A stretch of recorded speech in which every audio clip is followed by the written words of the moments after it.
What is going on, guys? Back in with another video, and in this video I'm going to be taking a look at a smartwatch. Not the first smartwatch I've ever reviewed before, but this one's there's some things that blew me away, at some misconceptions about smartwatches that really aren't from the big brands that I have to go over.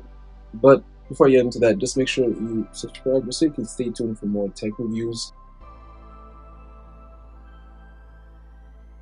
So the watch I'm going to be looking at today is the one I'm wearing right here. It's the FIITVII GT5 Pro. Now, the few things that it blew me away on initially were immediately the display. So when it comes to different brands of smartwatches, especially when it's not the bigger brands, the display always lacking. The displays always look pixely, and the thing that's always going to differentiate the lesser brands from more so like the big billion-dollar type brands is always going to be the quality. I've always noticed that there's a noticeable difference in quality in just the fit and the comfort and even sometimes the functionality, but the quality is the one thing that's always going to stand out.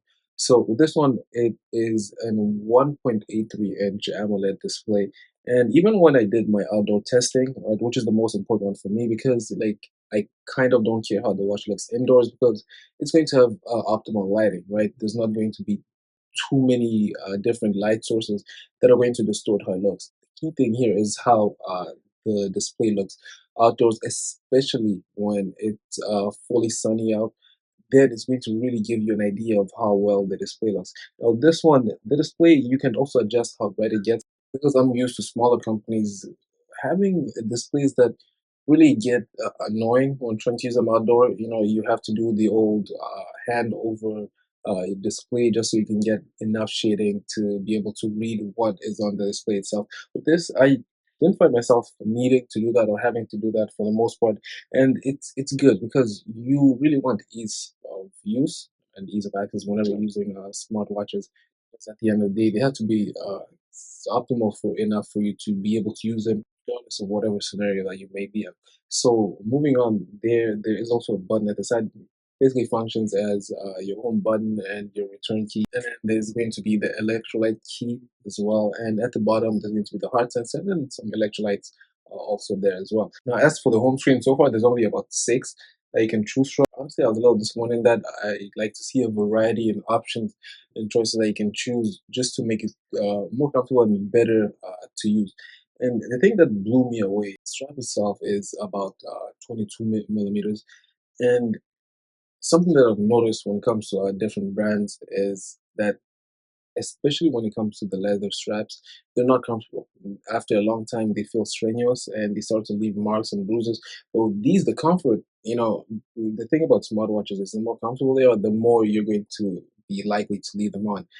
Comfort, especially on this smartwatch, is something that honestly I was looking forward to because of how it feels. It doesn't feel like it's a strain, or it doesn't feel uncomfortable at all, which it's a big thing for me when it comes to smartwatches. So to use a smartwatch, you're going to have to use the app, but minimum you're going to have to either have Android 6.0 or iOS 10. And as for the app, it's not the best looking app or the best app in general, but I want to differentiate the two because just because the app isn't that, it doesn't or shouldn't necessarily mean it should take away from the watch, right? Like it's the apples and oranges, and kind of, right? Just because the app doesn't function that great doesn't mean it should diminish the functionality of the watch. Even though they do work hand in hand, the watch is still a great piece, but the app, it really wasn't a cup of tea. It was a little laggy and buggy for me, but differentiating those two from each other and putting them apart,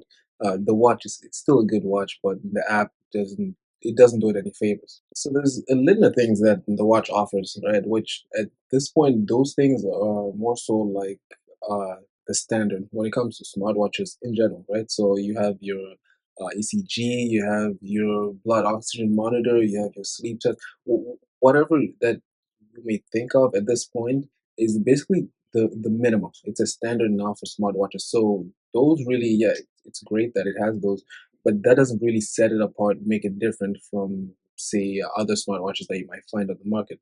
Now, what makes smartwatches different, or what makes them stand out from each other, is uh, the accessibility and honestly just how much it makes your life easier, right? So with this, you can also change and control the music if you're connected to your phone via Bluetooth, and you can also receive text. And there's also some shortcuts you can use in there, like a flashlight, and controlling the screen brightness, just so you can make it more so fit your personality and how you want to be able to use it. For me, I think the battery life is the biggest selling point for the Splash, because it lasts between 7 to 15 days, depending on how heavy you go on the usage and what level you use the brightness on. So depending on the type of person that you are, you could really stretch this out, say for maybe even the whole month. And a full charge only takes about 3 hours or so.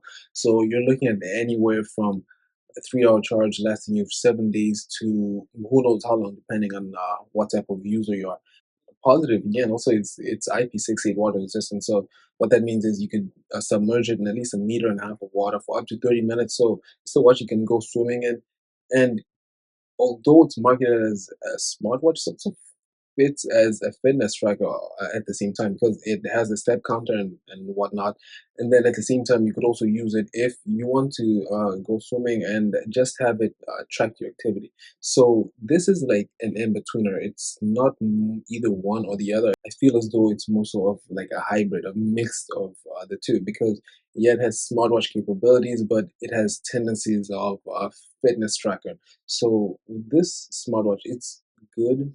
Again, I didn't like the app. I'm not a fan of how it was, at least for my perspective when I use it. Watch itself, when it comes to display, which is my favorite part, and how comfortable it is.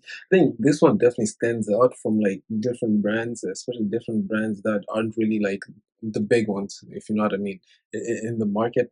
Then this one will do you good. Now, the price point is also competing with the big ones, so I don't know if they want to go that far and make it so they're competing with those type of companies. But if they really do want to make a splash, I think maybe like cutting it down like by half or something, then it's really viable, because it's a really good smartwatch, but one that maybe I don't know if you want to drop that kind of money on it as compared to what you'd be spending on others in the market. But again, let me know what you think. That's just my opinion. If you found this video helpful, should subscribe just so you can stay tuned for more videos like this. JEDIJA.